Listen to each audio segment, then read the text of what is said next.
Good evening అండి. నిన్న మనం మాట్లాడుకున్నట్టుగానే ఈరోజు నిఫ్టీ అనేది ఎగ్జాక్ట్గా 25,588 లెవెల్లో ప్రీ ఓపెన్ అయిందండి. అక్కడ నుంచి కంటిన్యూస్గా అప్పర్ వెళ్తూ మార్కెట్ అనేది మనం అనుకున్నటువంటి హై లెవెల్ ఏదైతే ఉందో 25,675 నిన్న మాట్లాడుకున్నటువంటి మన రెసిస్టెంట్ లెవెల్ని టచ్ చేసిందండి. But it is unable to break.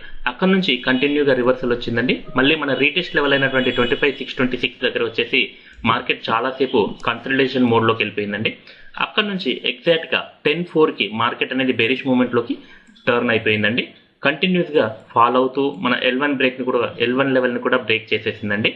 అక్కడ నుంచి కంటిన్యూస్గా మనం సపోర్ట్ అనుకున్నటువంటి లెవెల్ 25,521 దగ్గర ఎగ్జాక్ట్గా 10:40 రేట్ టైంలో సపోర్ట్ తీసుకుందండి. అక్కడ నుంచి అగైన్ మార్కెట్ అనేది రివర్సల్ అవ్వడానికి బాగా ట్రై చేసింది. బట్ 25,578 అనేది స్ట్రాంగ్ రెసిస్టెన్స్గా పనిచేసిందండి. మళ్ళీ మార్కెట్ అనేది అక్కడ నుంచి రివర్సల్ అయింది.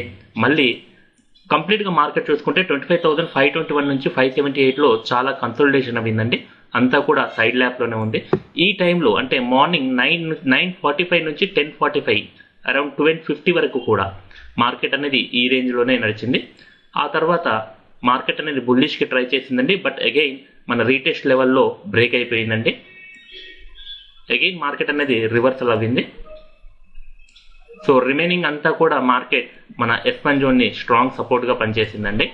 ఫైనల్గా మార్కెట్ అనేది మనం అనుకున్నటువంటి స్ట్రాంగ్ సపోర్ట్ ఏదైతే ఉందో 25,521కి ఎగ్జాక్ట్గా 2 పాయింట్స్ కిందన నిఫ్టీ అనేది క్లోజ్ అయిపోయిందండి.